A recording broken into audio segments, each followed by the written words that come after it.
entrei. Ailton Júnior entrou. Dani entrou. Isso, vamos chegando. Queridos, bom dia. Paz do Senhor. É um prazer poder começar mais uma manhã junto com vocês. Vamos chegando, vamos nos juntando aí. E mande convite, marque outras pessoas aí, para que as pessoas possam acompanhar esse estudo da Palavra de Deus que faremos agora pela manhã.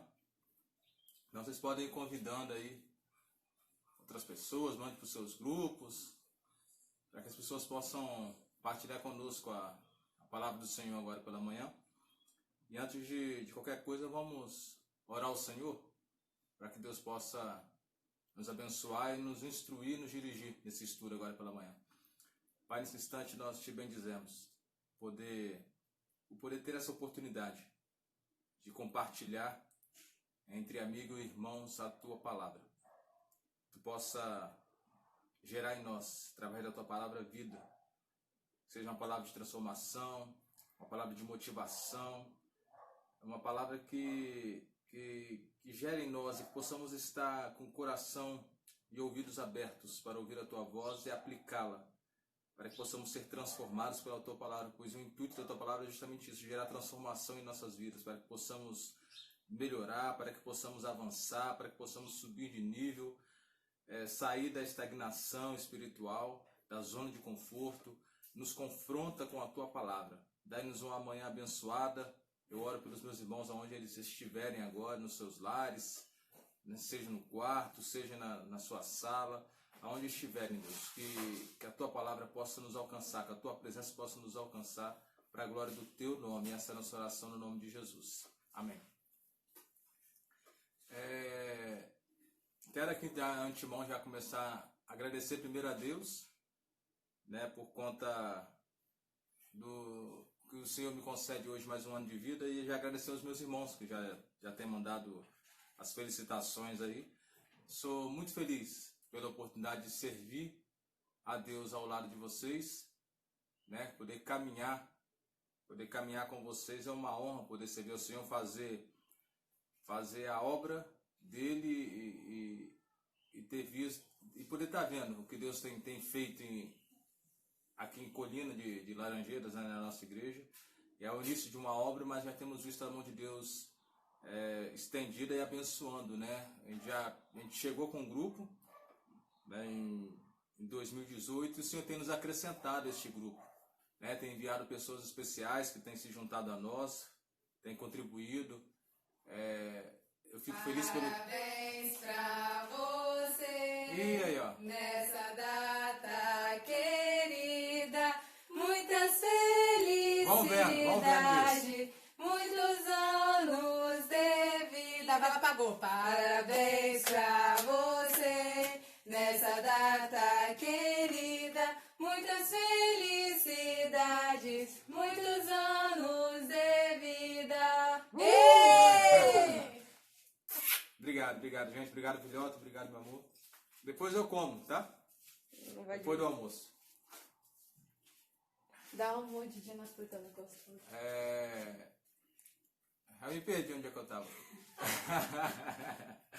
Então, assim, sou feliz por essas pessoas que Deus tem enviado para nós, para nós cuidarmos, eu e o pastor Davi. E esse grupo tem se juntado a nós desde que nós chegamos, Estou vendo ali o Pablisson que veio, mas a Adelane, o casal abençoado, o Ted, a Vanessa, tantos outros que o Senhor tem enviado para o nosso meio, ao nosso cuidado, e que tem contribuído tanto para a obra. Eu fico muito feliz pelo crescimento, E daqueles também que vieram conosco da sede, e poder ver o crescimento de vocês, o envolvimento com a obra. Realmente eu fico muito feliz em poder ver o crescimento de vocês. Nós como pastores de vocês, além de poder conduzir vocês, que é um dos nossos papéis, é poder incentivá-los e poder vê-los crescer, e se despontar no reino mesmo, e poder produzir frutos. Este é o nosso objetivo, fazer com que vocês cresçam e produzam frutos e formem outros discípulos. Então, assim, que o Senhor possa abençoar a vida de vocês. Amém? Então, vamos partilhar da palavra de Deus. Nós vamos tratar um pouco sobre exemplos bíblicos de família, né? Exemplos bíblicos. A gente sempre diz que existem diversas formas da gente aprender, né? Da gente adquirir o aprendizado. Um deles, a gente aprende pela consequência, né, das nossas escolhas, dos nossos atos. Se você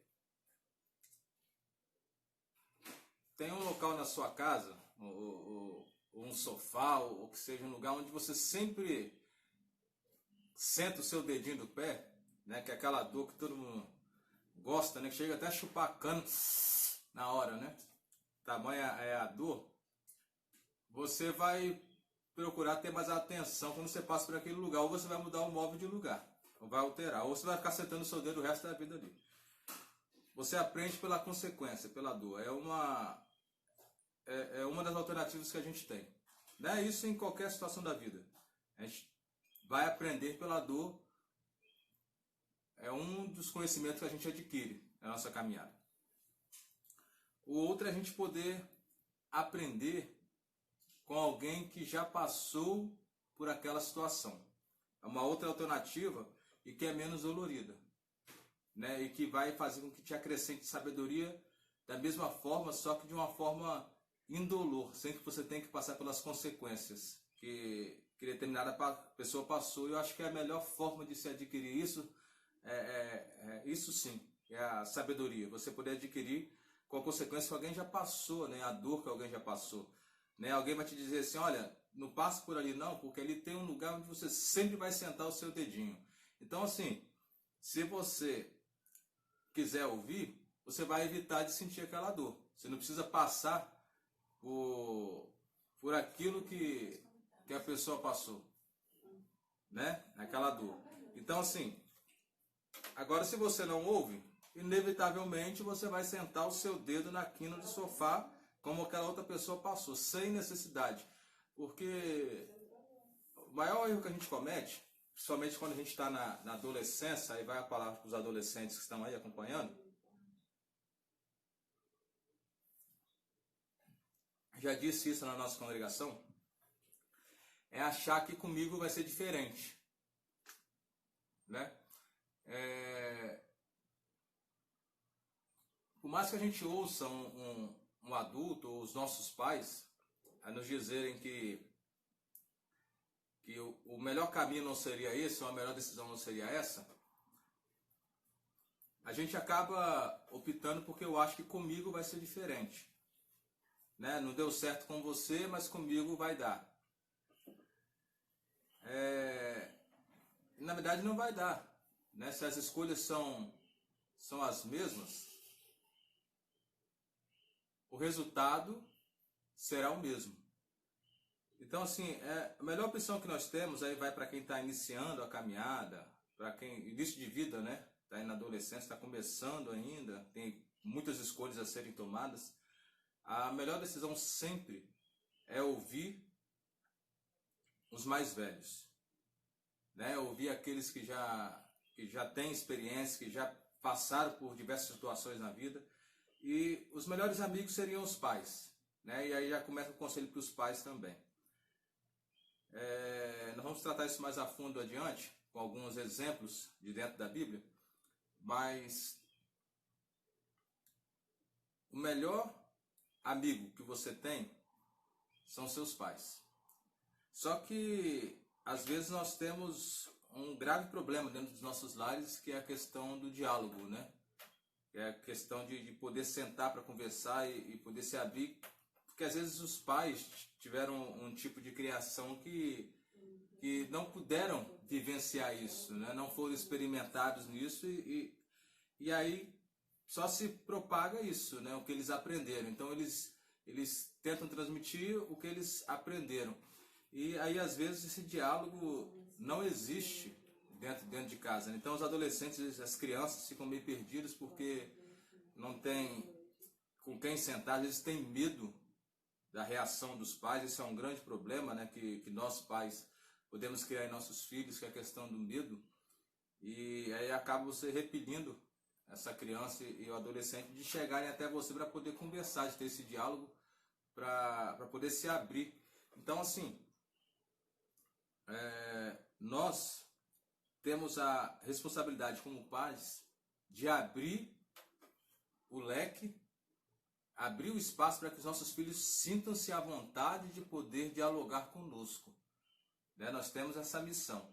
Mas aí, digamos que o cenário já está montado, né? Não tem diálogo dentro de casa, e você, adolescente, está na pré-adolescência, tem esse receio de conversar com seus pais porque não tem ideia de qual seria a reação, né, dos seus pais na conversa. Então, assim, o ideal é que você tenha uma proximidade com os seus líderes, né? Hoje nós temos os líderes aqui, né, em Colina, né? Que é o Juninho, a Aline, tem o Bruno, a Nádia, que estão à frente dos adolescentes aí. Então, assim, que você tenha afinidade com alguém que tenha mais experiência que você. Eu sempre cito o exemplo de Roboão, né? Que é o exemplo, aprendendo com os exemplos, né? É o tema da nossa lição.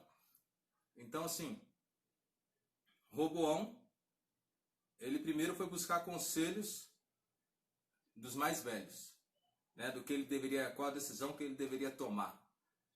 E aí ele ouviu os mais velhos e em seguida foi ouvir os seus amigos, né? Aqueles que cresceram com ele, então tinham a mesma idade que ele.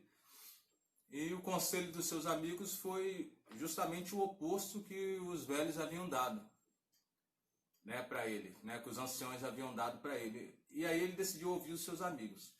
E aí aconteceu uma grande tragédia em Israel, né? Aconteceu agora a divisão das tribos, que até então caminhavam juntos desde a época da saída do Egito com Moisés. E agora Roboão causou a divisão das tribos, 10 para um lado e 2 para o outro, por conta de uma decisão equivocada, para ouvir pessoas, os amigos que estavam próximos da mesma idade. Se ele tivesse ouvido os anciões, bem provável que isso não teria acontecido. Então, assim, você que tem procurado conselhos, cuidado com quem você se aconselha, de quem você se aproxima. Né? Você precisa buscar alguém que realmente seja referência, né? Referência de alguém que viva na presença de Deus, alguém que tenha comunhão com Deus, uma pessoa que possa orar com você, que mesmo que não tenha um conselho para ser dado na hora, mas é alguém que vai estar intercedendo e orando com você, né? Para que Deus possa mostrar o caminho, porque nós como conselheiros, nós não temos que tomar decisão por ninguém. Aí também vai um conselho para vocês, né? É uma situação que o pastor João sempre nos ensina. Nós não temos que tomar decisão por ninguém.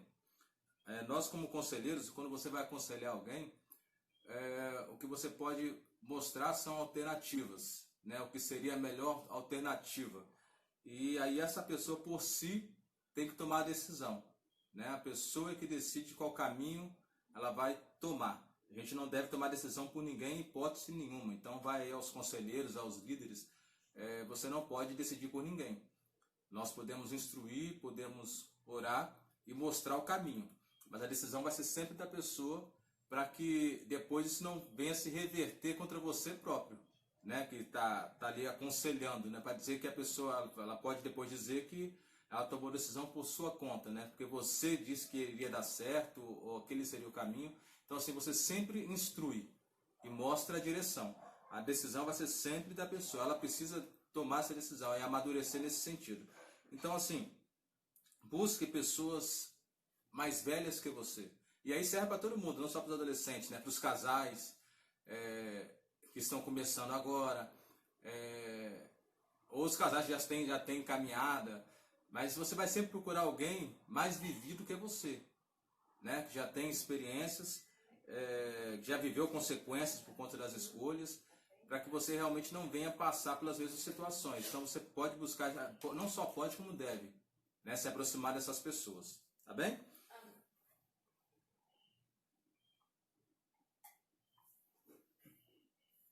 Então vamos lá. O texto bíblico está no primeiro livro de Samuel, no capítulo 2, do 12 ao 20. Vamos fazer a leitura então? Não tem nem como fazer responsiva, né? Mas aí eu leio o texto aqui sozinho, tá? Eram, porém, os filhos de Eli, filhos de Belial, e não conheciam o Senhor. Porquanto o costume daqueles sacerdotes com o povo era que, oferecendo a alguém um sacrifício, vinha o moço do sacerdote, estando-se cozendo a carne, com um garfo de 3 dentes em sua mão. E dava com ele na caldeira, ou na panela, ou no caldeirão, ou na marmita. E tudo quanto o garfo tirava, o sacerdote tomava para si. Assim faziam a todo Israel que ia ali a Siló. Também antes de queimarem a gordura, vinha o moço do sacerdote e dizia ao homem que sacrificava: dá essa carne para assar ao sacerdote, porque não tomará de ti a carne cozida, senão crua. E dizendo-lhe o homem: queime primeiro a gordura de hoje, e depois toma para ti quanto desejar tua alma. Então ele lhe dizia: não, agora a hás de dar, e se não, por força a tomarei. Era, pois, muito grande o pecado desses jovens perante o Senhor, porquanto os homens desprezavam a oferta do Senhor. Porém Samuel ministrava perante o Senhor, sendo ainda jovem, vestido com um éfode de linho. E sua mãe lhe fazia uma túnica pequena, e de ano em ano lhe trazia quando com seu marido subia a sacrificar o sacrifício anual. E Eli abençoava a Eucana e a sua mulher, e dizia: o Senhor te dê semente desta mulher, pela petição que fez ao Senhor, e voltavam para o seu lugar. O texto áureo diz assim: e disseram-lhe: eis que já estás velho, e teus filhos não andam pelos teus caminhos. Constitui-nos, pois, agora um rei sobre nós, para que ele nos julgue como o tem todas as nações. Então, o que a gente faz, a lição ela começa trazendo o texto sobre os filhos de Eli, né? Sobre a trajetória deles e o comportamento deles. Eli era um sacerdote até então exemplar, né? Na conduta e na ação do seu ministério sacerdotal. E eu tenho por certo que os seus filhos cresceram vendo isso, né? Vendo Eli servindo no tabernáculo, vendo Eli oferecendo os sacrifícios diariamente, e eles observavam isso. Só que é o que a gente sempre diz: não adianta você levar o seu filho à igreja, né? Não adianta você levar o seu filho ao culto. Isso não quer dizer absolutamente nada, né? Não faz diferença se você levar o seu filho ao culto ou levá-lo a um clube, né? Vai na piscina ou a diversão, qualquer outro lugar, como um shopping, por exemplo. Não faz diferença se ele não souber qual é o intuito daquilo, se ele não absorver qual é o fator real que o leva a estar no culto. Então, assim, os filhos de Eli observaram o seu pai oferecer sacrifícios diariamente, né? A conduzir o sacrifício diário e durante todo o ano. Então, assim, eles cresceram vendo aquilo. E embora estivessem no templo e vissem aquilo e sabiam que seriam os sucessores de Eli, ainda assim não tiveram temor algum com relação ao que tinham que fazer, né, ao seu ministério. Vocês viram aqui que nessa leitura bíblica que os sacerdotes, eles tinham, a tribo de Levi, né, tinha direito à parte do sacrifício, das ofertas que o povo entregava para o sacrifício, seja qual fosse, né, de adoração ou de pecado, perdão de pecado, seja qual fosse a oferta, os sacerdotes eles tinham direito a partes, né, da oferta. Só que os filhos de Eli pouco se portavam com isso. Eles pegavam a parte que era do Senhor também, que deveria ser dada ao Senhor. Então, assim, embora fossem criados naquele meio, não obtiveram e não adquiriram esse temor com relação ao Senhor e às coisas de Deus, em ter essa postura. E aí isso nos preocupa, porque aí a gente passa a acreditar, né, por isso a gente ensina que não basta você apenas levar o seu filho à igreja. Né? Você acha que está fazendo... A gente vê muito crente assim, pô, mas eu criei meu filho na igreja e agora ele se afastou. Logicamente que chega uma fase que a decisão vai ser do seu filho, né? O seu filho vai tomar essa decisão. A gente não tem o que fazer. O que a gente pode fazer é instruir. Mas até que ponto você acha que realmente criou seu filho na presença de Deus? Né? A gente sempre cita, né? Cria o menino no caminho que deve andar e quando envelhecer não se desviará dele. E a gente entende que levar para a igreja, né, levar para o culto é o suficiente. Então eu instruí o menino no caminho que deve andar, levando ele para a igreja, né, passando a responsabilidade para os professores da escola dominical, e aí eu resolvi o meu problema. Não, quando na verdade não é isso. Né? Essa instrução ela deve ser feita dentro de casa. Os pais têm essa responsabilidade. Né? Na verdade, a igreja ela é uma extensão do seu lar, do que acontece no seu lar. Então, assim, se você não instrui seu filho, se seu filho não te tem como exemplo, né? Seu filho não pode olhar para você, faça o que eu falo, mas não faça o que eu faço. Né? Isso está equivocado. Na verdade, o seu filho ele precisa se espelhar em você e mais do que isso, você precisa instruir o seu filho. E às vezes a gente precisa ser duro em nossas colocações e você precisa dizer, eu sempre ensino isso, independente da situação, você precisa falar. Você precisa dizer em qualquer situação, seja situação conjugal, de esposo para esposa, esposa para esposo, dos pais para os filhos, dos filhos para os pais, as coisas precisam ser ditas, precisam ser colocadas para fora. E aí os pais com os filhos, principalmente, você precisa dizer, e não importa quão duro, você precisa ser. Por mais que ele não queira te escutar, né, no momento, e geralmente é assim, né, não queira te escutar, mas aquilo fica gravado. Né, uma hora aquilo vai vir à tona. Né, isso vai vir à tona em algum momento da vida dele, quando ele começar a colher os frutos das escolhas dele, ele vai lembrar que você havia dito, que você havia ensinado, então aquilo fica registrado. Então você não tem que deixar de falar. As coisas precisam ser ditas. Às vezes a gente quer poupar ou quer evitar conflito, mas existem coisas que precisam ser ditas para que mais tarde você não venha ter um papel de omisso por conta daquilo que você deveria ter falado e não falou. Então, assim, Eli agora, um sacerdote vivido, os seus filhos criados no meio do seu sacerdócio, tinham o exemplo de um pai que servia a Deus de forma correta, mas decidiram não seguir a Deus dessa forma. Queriam fazer o que vinha à cabeça, o que queria seu coração, e não levavam a sério o ofício sacerdotal.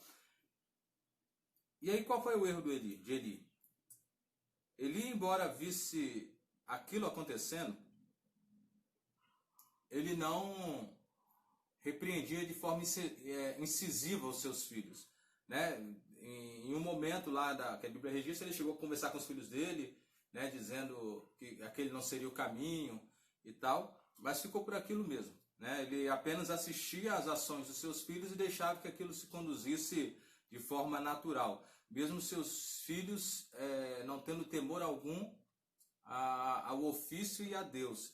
Então, assim, Eli foi omisso diante dos seus filhos e por isso uma tragédia iminente estava para acontecer. E Deus alertou a Eli. E o próprio povo, depois, no textual aí que a gente leu, o próprio povo disse a Eli, eis que já estás velho, e teus filhos não andam pelos teus caminhos. Entendeu? O povo, vendo a situação, diz para ele, ali você já está velho, meu filho, não tem para onde correr, e agora você precisava dos seus sucessores, só que os seus sucessores não seguiram o seu caminho. Quer dizer, decidiram não servir a Deus de forma correta. E aí eles pediram então um rei para que dominasse ou que estivesse à frente deles como em outras nações. Então assim, Eli, embora fosse sacerdote, seguisse a Deus, ele não teve pulso firme com seus filhos. Então seus filhos tomaram essas decisões equivocadas e aí a gente já conhece o restante da história, né? Da tragédia que se colocou sobre a casa de Eli por conta de decisões equivocadas e porque decidiram não conhecer o Senhor. Por que eu digo decidiram não conhecer o Senhor? Porque embora estivessem no meio sacerdotal, oferecendo sacrifícios a Deus durante muitos anos, os filhos de Eli, eles não conheciam o Senhor. Isso é interessante para a gente poder meditar. Você que está nos assistindo aí, quantas vezes existem pessoas que passam anos dentro da igreja e não conhecem o Senhor? Será que isso é possível? Aí, eu vendo agora a história dos filhos de Eli, eu vejo que isso é completamente possível. Embora eles oferecessem sacrifício diante da arca da aliança, que era o símbolo da presença do Senhor, já há alguns anos oferecendo esses sacrifícios, aprendendo ali. E aí você vê o texto bíblico que eles não conheciam o Senhor. Não conheciam o Senhor não por ouvir, porque conheciam as histórias.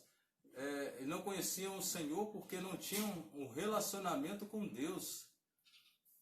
Mesmo estando diante da arca do Senhor, eles não usufruíam da presença de Deus, daquilo que Deus podia conceder a eles, essa presença tão preciosa que nós temos conosco. Eles faziam questão de não viver isso, embora estivessem lá. Automatizou o ritual, gravaram o ritual porque viam seu pai fazendo, então sabiam o que tinham que fazer, mas não viviam aquilo que faziam. Esse é um problema sério, porque quando a gente entra nesse automático, faz como eles mesmos. A gente vai passar 5, 10, 20 anos congregando, indo à igreja, sem conhecer o Senhor. Mas sempre é tempo de recomeçar, né? De renovar a aliança, de retomar um compromisso com Deus sincero e de realmente conhecer Deus. E Deus quer se fazer conhecer por você. Na verdade, o mais interessado nisso tudo é Deus. Deus quer se aproximar de você. Deus quer ter essa aliança contigo, quer ter essa convivência com você. Não porque você vai à igreja. Não, porque Ele te ama. Porque você é o templo. Não é o templo que traz Deus. É a sua presença no templo, né? É a sua presença que atrai a presença de Deus. O diferencial é esse, que muitas vezes nós não conseguimos entender. E aí, no ponto 1, nós temos aqui famílias no altar de Deus. E aí ele traz o primeiro exemplo aqui, que é a família de Noé.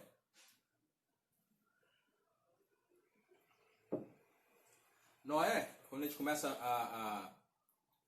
a ler a história de Noé, e a gente vai ver que, coincidência ou não, parece muito com a nossa geração atual, né? Geração extremamente corrompida, era a geração de Noé. Não queriam compromisso algum com Deus, né? Faziam para onde apontava o nariz e as decisões eram tomadas assim, viviam conforme queriam. Era a geração de Noé e infelizmente é muito que se parece com a nossa geração hoje. E aí Deus olha e vê no meio daquela geração o homem que andava na contramão daquilo tudo. E aí me faz acreditar que é possível a igreja andar na contramão do mundo. É possível que eu e você andemos na contramão daquilo que o mundo anda. E é justamente isso. A igreja foi chamada para isso. Chamados para fora. Para fora do quê? Para fora disso tudo. Para fora daquilo que se acha, que o mundo acha que é correto, né? Mesmo que pareça que a igreja ande sozinha, né, no sentido, e a multidão venha do outro, a igreja precisa andar nessa contramão, na contramão das decisões que o mundo tem tomado, né? Que é o que Noé fez e foi o que chamou a atenção de Deus. Que Deus olhou para aquela situação, todo mundo fazia o que queria, mas existia um homem ali que resolveu andar na contramão daquilo tudo. E por isso Noé foi escolhido. Mas mais do que isso, Noé tinha filhos, né? Teve 3 filhos. E no meio de toda aquela turbulência que eles viviam ali, os filhos de Noé resolveram seguir os passos do pai. Né? Diferente dos filhos de Eli, os filhos de Noé resolveram seguir os passos do pai, andar como ele andava. Tanto é que quando Deus diz a Noé que pediu para que ele construísse a arca, e que pegasse os casais de animais e tal, e colocasse na arca a sua família, esse é um sinal claro de que a família de Noé andava conforme Noé. Noé era exemplo, era o espelho, e os seus filhos caminhavam assim. Então fica claro que Deus, quando mandou salvar toda essa família, senão caso contrário, Deus não mandava botar na arca, não. Noé, vai só você aí, leva sua esposa e tchau e benção. Deixa seus filhos para trás também. Mas os filhos de Noé resolveram andar como ele andou. Então, assim, é possível sim andar na contramão daquilo que o mundo tem nos proposto e quer nos fazer engolir muitas vezes, né? Quer enfiar goela abaixo os seus ensinos e geralmente a gente arranja muitas vezes retaliações, inimizades por conta de posturas nossas. Nós não precisamos confrontar ninguém ou afrontar ninguém. O confronto só vai existir se nos inquirirem ou se nos perguntarem qual é a nossa posição. Aí nós precisamos de nos posicionar sempre, sempre. A nossa postura precisa ser clara como servo de Deus. Você não tem que ir para o embate com ninguém, né? Porque não vai chegar a lugar nenhum, né? Seja qual for a situação, né? Seja bíblica ou seja de conduta, você não tem que ir para o embate com ninguém, porque a pessoa acha que tem a razão, você tem a sua razão. Então, assim, cada um vai defender a sua razão e vocês não vão chegar em lugar nenhum. Agora, quando uma pessoa quiser ouvir de você qual o seu posicionamento, você precisa se posicionar. Né? Você não tem que ficar em cima do muro, achar que é tudo muito lindo, é tudo muito belo, né? Não, nós como cristãos precisamos nos posicionar e colocar qual é a nossa opinião com relação à palavra de Deus, porque é ela que nos direciona, é ela que nos ensina. Então, assim, se eu me omitir, né, porque eu não quero desfazer a amizade, ou porque eu não quero passar um papel de santarrão, não, você não pode ser omisso, você tem que se posicionar. Se te procurarem, você precisa ser referência daquilo que é correto, daquilo que é certo, daquilo que a palavra nos ensina. Por mais que possam achar que a palavra de Deus é retrógrada, é antiga, é machista, como muitos dizem por aí, e tantos outros adjetivos que dão a Bíblia, nós ainda acreditamos na fiel Escritura e que ela foi inspirada pelo Espírito Santo, que é ela que nos conduz. Então, assim, precisamos nos posicionar como servos e como hoje uma geração que é responsável por pregar a palavra de Deus. O Senhor nos colocou nessa geração com um objetivo. Você não veio aqui, né? O Senhor não lhe proporcionou de ser gerado e nascer para estar aqui de passagem. Né? Você foi colocado aqui nesse mundo com um propósito, com um objetivo. Você é um instrumento de Deus aqui na terra para fazer essa diferença, para ser espelho. E eu não estou dizendo que você tem que ser crente enjoado. Assim, não tem que ser crente enjoado, porque às vezes o crente enjoado, em vez de ele juntar, ele espalha. Né? Não é isso não. Você não tem que ficar falando. Nós temos algo em nós que vale muito mais do que palavras. Né? Que eu poderia chegar e todo dia ficar falando e falando e falando. E as pessoas falam, esse crente é um crente enjoado mesmo. Mas com o seu exemplo de vida, né, com a sua forma de viver, com a sua forma de proceder, você consegue atrair as pessoas para você, né? Principalmente nos momentos de angústia, nos momentos de dificuldades. essas pessoas acabam procurando quem?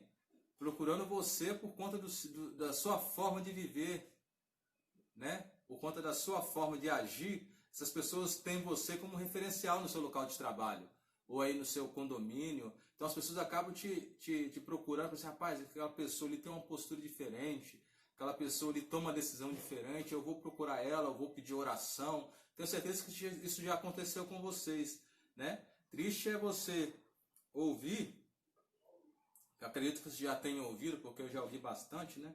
E diz assim, para ser crente igual fulano de tal, Deus que me livre. Misericórdia, né? Eu já ouvi isso algumas vezes, acredito que vocês também. Mas assim,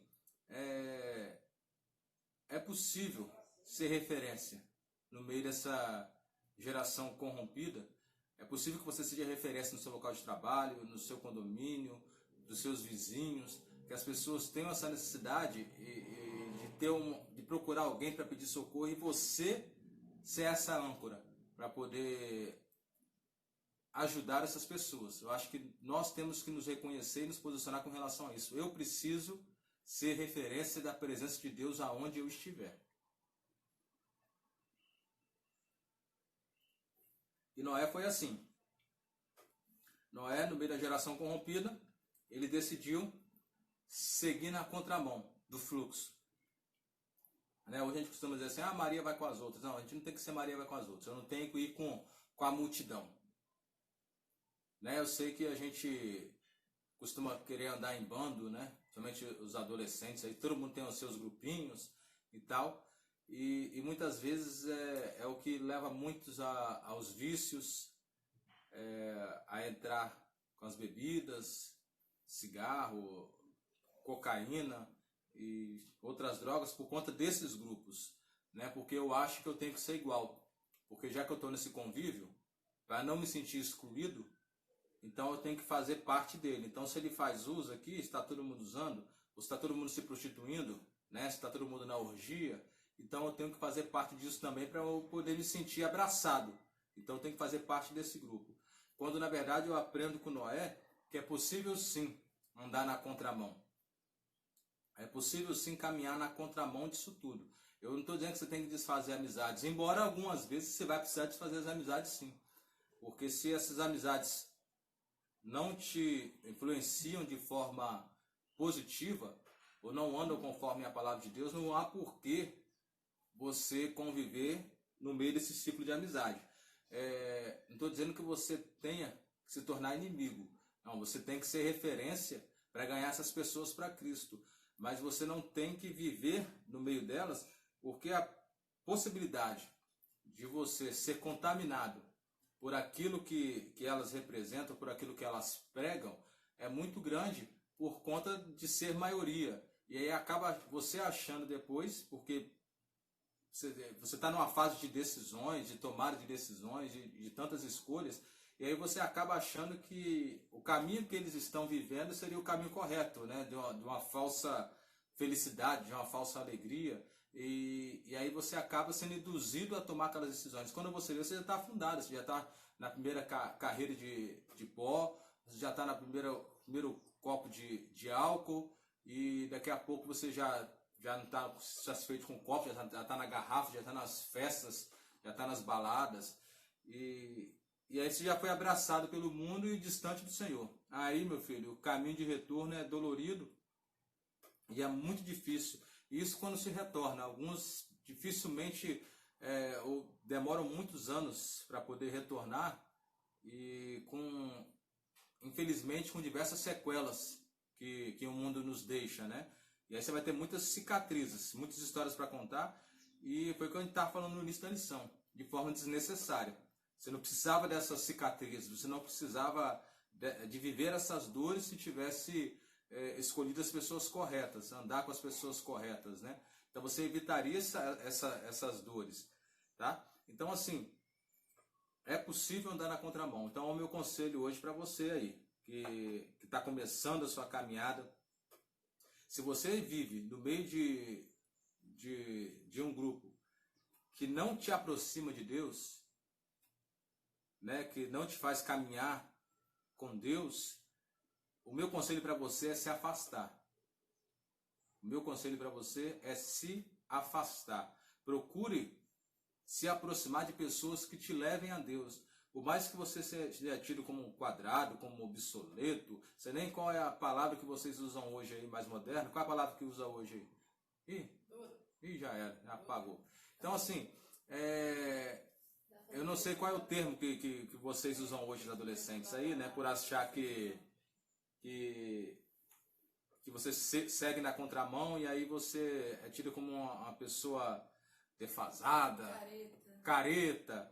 Então, assim, eu não sei. Mas é melhor você ser tido como careta hoje e poder viver daquilo que Deus tem para você, experimentar aquilo que Deus tem para você, uma vida de graça, uma vida de perdão, uma vida de amor, uma vida de impacto do Espírito Santo, de viver cheio do Espírito Santo, do que ter uma vida vazia que você acha que vai ser feliz e depois você vai ter sérias consequências no futuro. Então, assim, a melhor opção, se precisar te desfazer das amizades, se desfaça. Eu estou vendo que o Lucas entrou aí e um dia desses eu vi o Lucas contou isso, né? Que para ele conseguir se firmar na presença de Deus, ele precisou se desfazer, né, dos grupos que ele andava, né, das amizades que ele tinha.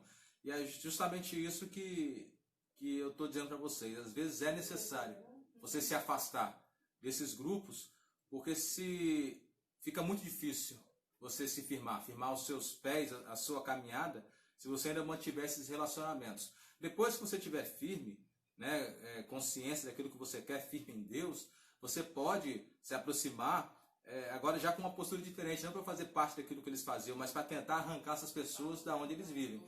Porque não adianta hoje uma pessoa recém-convertida, pensem comigo aqui, uma pessoa recém-convertida viciada em cocaína ou viciada em álcool, e aí a pessoa acha assim, não, agora eu aceitei a Cristo, estou indo aos cultos, estou lendo a palavra, estou orando, então agora eu estou firme, agora eu já posso ir lá no meio dos meus amigos lá que estão numa festa, com uma carreira de pó atrás da outra, ou com álcool lá, então eu vou ganhar eles para Jesus, que você não vai. Você não vai. A possibilidade de você chegar lá e ver eles usando a carreira de pó e você voltar a usá-la é muito grande.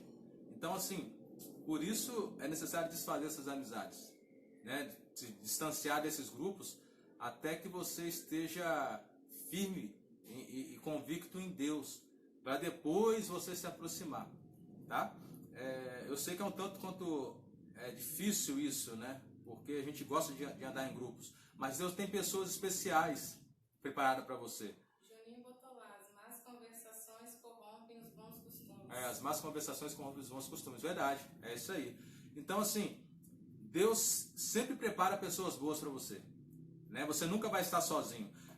O problema é que a gente sempre se precipita, né? Em nossas escolhas, em nossas decisões. Mas se a gente esperar em Deus, Deus sempre terá as pessoas corretas para caminharem ao nosso lado. Então, assim, o meu conselho é, se afaste daquilo que te afasta de Deus. E não se preocupe, Deus sempre vai ter pessoas para caminhar ao seu lado. Deus vai enviar pessoas boas, pessoas corretas que vão te conduzir, que serão seus amigos, né? Que vão caminhar ao seu lado, mas que te conduzem para perto de Deus. Eu tenho certeza disso, que Deus vai providenciar isso para você. Amém?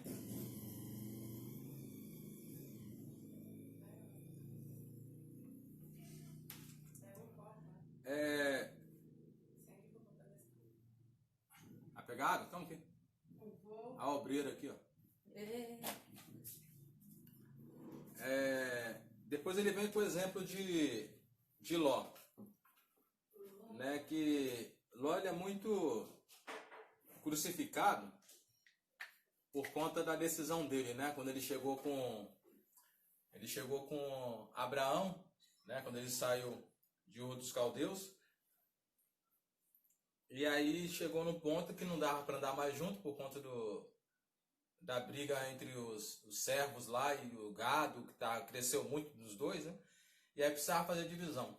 E aí Abraão chegou para Ló, escolhe aí qual terra que você vai escolher, que você quer, para que você se dirija para lá e crie o seu gado lá, né? Coloque lá suas criações e eu vou seguir para o lado oposto. Obrigado. Só que aí Ló ele é muito crucificado porque diz assim, não, Ló escolheu o que era melhor, a terra que estava pronta, que era verdinha, já tinha grama lá, já tinha as plantações, e Ló era muito crucificado em nossas mensagens, em nossos púlpitos por conta disso.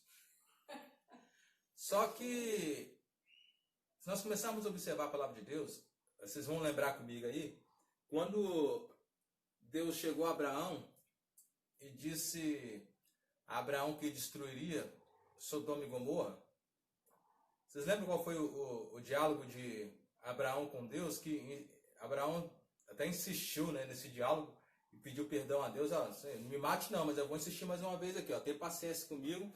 E ele continuou insistindo. O que ele falava com Deus? Deus, se tiver uma determinada quantidade de justo, você não destruiria? Aí Deus dizia para ele assim, não, se tiver essa quantidade eu não destruo não. Aí Abraão, mas se tiver um pouquinho menos aqui, você vai destruir não? Aí Deus disse, não, se tivesse um pouquinho menos.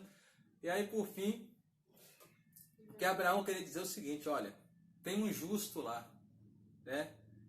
Ló está lá. Então assim, e aí Deus disse o seguinte, então, se tiver um justo, eu não destruirei. Então, por mais que a gente crucifique Ló por conta da escolha dele, não que Ló escolheu o que estava melhor, Ló era um homem justo a ponto de Deus não destruir a cidade com ele lá. Deus advertiu, mandou os anjos para que Ló saísse lá com a sua família. Então Ló era um homem que andava com Deus, né, junto com a sua família.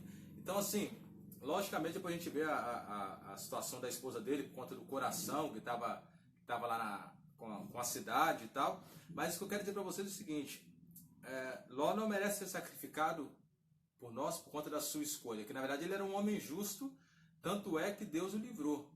Era um homem que andava com Deus, os anjos foram para sua casa, as suas filhas eram virgens, então guardavam o ensinamento do seu pai, né? E isso é muito importante, porque senão as filhas andariam de qualquer forma, já não seriam mais virgens. Então assim, Ló andava com Deus, né? Ensinava aos seus filhos qual era o caminho, e os seus filhos andavam conforme os ensinamentos do seu pai. Então não há por que Ló ser crucificado por nós como nós crucificamos por ele, porque ele escolheu o que era melhor, o que estava pronto. Não, Ló também andava com Deus, assim como Abraão andava. O propósito de cada um era diferente diante de Deus. O propósito que Deus tinha com Abraão era muito grande, né? Tinha uma nação a surgir dali, inclusive o próprio Messias para a remissão dos nossos pecados adiante. Então o propósito com Abraão era diferente. Mas Ló também ensinava os seus filhos no caminho que devem andar. E aí eu vejo assim, né, hoje é quase um tabu, né, a dificuldade de você ver, quando você fala assim que Ló mantinha os ensinamentos e suas filhas eram virgens, né? Falar em virgindade hoje é quase uma raridade, né, em se guardar. Mas é o melhor caminho, é a melhor decisão. E aí eu sei que nossos adolescentes têm sido instruídos nesse sentido, né? Os líderes aí, Juninho, Aline, Bruno, Anage, têm se empenhado nessas áreas também, em instruir os nossos meninos. Eu acho que é a melhor decisão a se tomar, é se guardar. Porque o sexo é algo que o Senhor nos permitiu e que deve ser guardado para o casamento, né? Esse presente, que eu acho que um pode oferecer ao outro. E não há por que você antecipar as coisas, né? Eu acho que existe tudo um momento para isso. Né? Nós não vamos entrar a fundo porque não é o tema da nossa lição, mas em outro momento a gente pega isso pessoalmente, tanto com os adolescentes quanto os casais, que seria o tema da lição hoje. Né? A gente deixou, porque como o público é diferente, a abordagem é diferente, a linguagem é diferente, mas nós vamos abordar esses temas, é importante para o crescimento dos nossos adolescentes e nós como casais também precisamos quebrar alguns tabus que às vezes nós criamos e criaram em nós, né? Tá bem?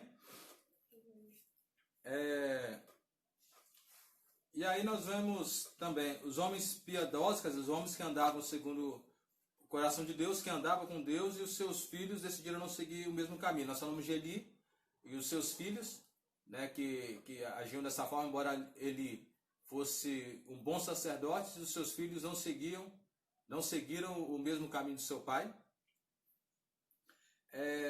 ele cita aqui Samuel, também, que era juiz, era profeta, né? E ainda assim os seus filhos também não seguiram o mesmo caminho. Ele não cita aqui, mas eu quero citar para vocês outro exemplo também, né? Acho que é clássico para nós, que é o exemplo de Davi também, que era um excelente rei, né? Um homem segundo o coração de Deus, né? Cometeu os seus erros, nós falamos na quinta-feira, né? Na ministração da palavra, mas deixou muito a desejar como pai, né? Na criação dos seus filhos. A gente viu o desastre que aconteceu, né, no meio da sua família, com seus filhos, né? Teve incesto, né? Traição, tantas outras coisas, assassinato, então de tudo e um pouco aconteceu na família de Davi por conta de descuido. Que aí a próxima parte do nosso texto aqui, que é a questão da administração do tempo de qualidade, porque às vezes a gente quer fazer transferência de responsabilidade, quer transferir para a escola, quer transferir para a igreja, para os líderes, para o pastor, a responsabilidade de educar o filho. Né? Davi achava, porque era rei, né, realmente devia ter suas ocupações, não devia ser fácil gerir a nação de Israel, mas ainda assim ele deveria ter tido tempo para educar os seus filhos, e não foi o que aconteceu. Foi desastrosa a sua conduta como pai, né? E a consequência disso foi drástica. Então, assim, nós precisamos administrar o nosso tempo. E aí, em tudo, não só na criação dos filhos, mas em tudo. O que nós não temos é um problema sério do brasileiro. Nós estávamos até falando sobre isso no nosso discipulado, no nosso último encontro, que é a disciplina. O brasileiro não tem isso intrínseco nele, né? Ele precisa criar, ele precisa tentar gerar isso nele, nessa questão da disciplina. Nós não temos disciplina, né? Coisas que os orientais têm isso desde criança, né? Já ensinaram, então eles têm muita disciplina com relação ao estudo, com relação à reverência, com relação a tudo, né? Eles têm muita disciplina e geralmente nós aqui ocidentais não temos essa disciplina, né? Queremos fazer da forma que queremos fazer, e o tempo que sobrar eu tento fazer o outro, e aí você não tem as prioridades. Você não levanta as suas prioridades, e aí elenca diversas prioridades. Quando você elenca na sua vida diversas prioridades, nenhuma é prioridade. Não é verdade? Quando você fala assim, não, que minha prioridade é isso, é aquilo, não, então não tem. Você precisa estabelecer realmente prioridades na sua vida, o que é prioritário para você, né? Então, o seu lar, primeiro o seu relacionamento com Deus. O seu relacionamento com Deus precisa ser prioritário na sua vida. E muitos de nós temos abandonado isso, né? Falamos que somos filhos de Deus, mas não conversamos com o Pai, né? Não temos aproximação com a sua palavra. Não fazemos questão, só procuramos o Pai quando precisamos pedir alguma coisa, né? Infelizmente. Então, assim, primeira prioridade que nós precisamos ter em nossa vida é o relacionamento com Deus. Segundo lugar, minha prioridade é a minha família. Né? Você precisa ter tempo com seus filhos, você precisa ter tempo com a sua esposa, você precisa ter tempo com o seu esposo, tempo de qualidade. Né? A gente tem ensinado isso para vocês. Precisa sair, né? Precisa dar um passeio. A gente sempre diz assim, não precisa ser um passeio que você vai gastar dinheiro. Né? Hoje está até difícil passear, né? Os parques estão fechados, assim, no meio dessa crise aí. Mas quando passar isso, leva lá para o Praça da Moral, vai comer um cuscuz, né? Vai tomar um açaí, para quem gosta aí, um sorvete, um churrasquinho, né, Jéssica? Comer um churrasquinho. Então, assim, você precisa dar prioridade ao seu relacionamento conjugal e com seus filhos. Precisa ter esse tempo de qualidade, né? Que seja em casa, sentar para conversar, saber o que está acontecendo, porque o tempo vai passando, né? Quando você pensar que não, os anos já se foram, né? A criança que você tinha em casa já não é criança, já é homem, já é mulher, né? E você não teve esse tempo de qualidade, não conseguiu passar o que você queria, e aí depois você vai querer algum retorno disso, ou vai querer uma aproximação, e você não vai conseguir, porque você não conseguiu estabelecer isso e criar esses laços desde novo, né? Desde sempre. Então, assim, o que eu ensino para vocês hoje aqui é isso. Você precisa colocar as suas prioridades. O que é a sua prioridade? Primeiro, Deus, a sua aliança com Deus. Segundo, a sua família. A sua família precisa ser prioridade para você, o seu relacionamento. E em terceiro lugar, a obra de Deus. A obra de Deus precisa também ser prioridade na sua vida, né? Frequentar os cultos, participar, se envolver, né? com os trabalhos, com os ministérios da igreja, com o seu chamado, exercer o seu chamado, porque você não pode furtar, né? O pastor João sempre nos ensina isso, você não pode furtar Deus, nem furtar a igreja do seu chamado, porque isso é um furto, você está roubando a Deus. Quando você tem um ministério a ser exercido e você não exerce, você está roubando a igreja e roubando a Deus de viver, de experimentar aquilo que o Senhor te entregou. Então, assim, você precisa colocar essas prioridades na sua vida e administrar o seu tempo. Porque a gente diz assim, mas eu não tenho tempo para nada, o dia precisava ter 25 horas. Não, o dia tem 24 horas para todo mundo. Todo mundo tem 24 horas no seu dia. O que você precisa fazer é estabelecer prioridades. É falar assim, mas eu nunca tenho tempo. Falei isso também no nosso discipulado. Fala assim, mas eu não tenho tempo para fazer uma atividade física, para fazer um exercício. Aí, quando bate uma hipertensão, ou quando vai no médico lá que a glicose está altíssima, ou já está pré-diabético, ou alguma coisa assim, rapidinho o sujeito arranja um jeito de ter um tempo no seu dia para poder fazer atividade física, né? Parece que precisa acontecer alguma coisa para estimular ou para pressionar para que chegue isso, né? Dessa forma. Infelizmente, mas ele acaba arranjando um tempo. Não foi da melhor forma possível, mas a situação fez com que você arranjasse um tempo, para você ver como era possível. Mas você precisou chegar nisso. Eu vejo aí agora o Ted, né? O Ted, quando chegou na igreja, estava bem pesadão, né? Aí agora ele está feliz da vida. Postou uma foto ontem correndo 13 quilômetros. Rapaz, tá quase, daqui a pouco tá correndo maratona já. Tá secando, tá fininho já. Então, assim, ele estabeleceu uma prioridade para a vida dele agora, né? Que ele queria mudar, ele não estava se sentindo bem. E Dizer que já tem um ponto de apoio aqui em Morada, com a água gelada. Então, assim, ele estabeleceu a prioridade para ele agora. Então, ele assim, não, eu preciso mudar o meu estilo de vida. Então, ele estabeleceu essa prioridade. Mas isso são em todas as áreas de nossa vida. Você precisa estabelecer essa prioridade. Se Deus não for a sua prioridade, você nunca vai ter tempo para Ele. Você vai ter sempre a sobra, e se sobrar alguma coisa para Ele. Então, assim, você precisa estabelecer essa prioridade. É o que eu quero deixar para você, de tudo que nós falamos aqui. Nós já vamos encerrar, mas eu quero deixar isso claro para você. Você precisa estabelecer prioridades, e que Deus seja a sua prioridade, tá? Enquanto Ele não for sua prioridade, eu não tenho como pedir que eu seja a prioridade de Deus, que Deus tenha o melhor para mim, se eu não tenho isso com Deus. Então, assim, se possível, anote isso, vai para o seu caderno, né? Nós temos estimulado isso, né, no nosso TSD, que é o Tempo a Sós com Deus. Você precisa ter o seu caderno de anotação e estabeleça suas prioridades, anote isso no seu caderno, o que é prioridade para você, né? E coloque os horários. Não, eu preciso ter o meu tempo com Deus, vou separar aqui, ó, nesse horário aqui eu vou estar com Deus. Agora eu vou fazer minha atividade física, agora eu vou ter o tempo para Netflix. Meu bem, tá acabando aqui, falta 20 segundos. Agora vamos já estabelecer o contato de novo, fica aí que eu já volto falando, tá? O tempo tá acabando aqui.